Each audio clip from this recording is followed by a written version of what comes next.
तो हेलो बच्चों, आज हम लोग प्रश्नावली 4.1 के जो क्वेश्चन नंबर 2 है उसका पार्ट 2 को सॉल्व करेंगे। तो बच्चों सवाल में क्या कह रहा है कि दो क्रमागत धनात्मक पूर्णांकों का, तो आप सबसे पहले समझिए धनात्मक पूर्णांक यानी जो प्लस में हो और क्रमागत मतलब लगातार। तो देखिए धनात्मक पूर्णांक कहां से स्टार्ट होता है, तो धनात्मक पूर्णांक जो होता है,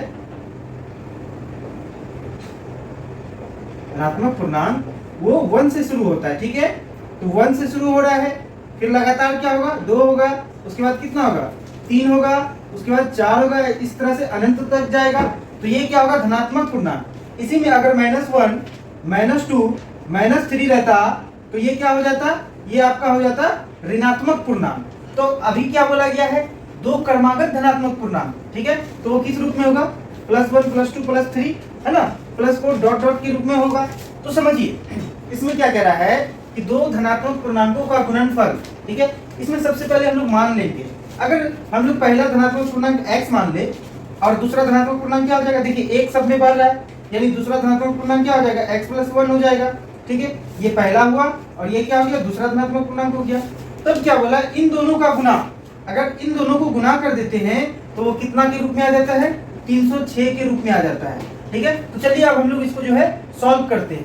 तो देखिए सबसे पहले क्या करेंगे, हम लोग मानेंगे तो लिखेंगे माना कि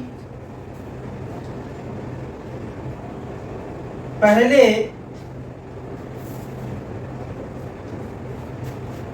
धनात्मक पूर्णांक बराबर कितना x है। तो देखिए जब पहला धनात्मक पूर्णांक x हो जाएगा तो यहाँ क्रमागत बोला है, तो दूसरा क्या हो जाएगा, तो हम लोग लिखेंगे दूसरे धनात्मक पूर्णांक बराबर क्या x प्लस क्या हो जाएगा 1 हो जाएगा, क्योंकि क्रमागत बोला गया है। तब क्या हो जाएगा, जो आपको यहाँ पे सवाल में कहा गया है प्रश्न से कि इन दोनों का गुणनफल, तो लिखेंगे हम लोग प्रश्न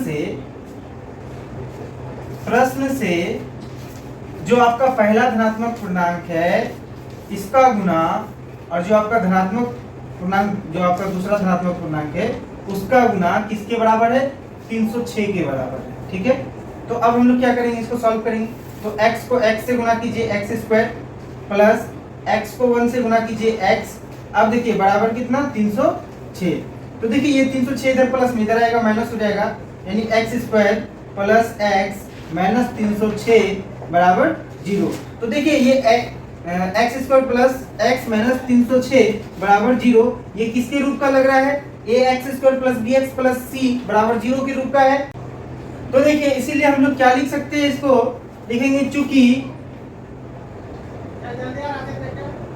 x² प्लस x माइनस 306 बराबर 0, कोमा दे दीजिए, उसके बाद लिखिए ax² plus bx plus c बराबर 0 के रूप का है, इसीलिए x² प्लस x माइनस 306 बराबर 0 एक द्विघात समीकरण है। और हाँ ये भी लिख दीजिए, जहां पूर्णांक यानी जो धनात्मक पूर्णांक है वो किसके रूप का है, x के रूप का है। जहां पूर्णांक x के रूप का है। ठीक है, ये आपका क्या हो जाएगा, आंसर हो जाएगा। यहाँ आप समझिए हम लोग क्या किए हैं, प्रश्नावली 4.1 का क्वेश्चन नंबर 2 का पार्ट 2 को सॉल्व कर लिए हैं। तो अगर आपको जो वीडियो अगर अच्छा लगे तो लाइक कीजिए, सब्सक्राइब कीजिए और बेल आइकन को प्रेस करके ऑल पे क्लिक कर दीजिए, ताकि हमारा वीडियो सबसे पहले आप तक पहुंचे। और ज़्यादा से ज़्यादा शेयर जरूर करें ताकि हमारा मनोबल बना रहे।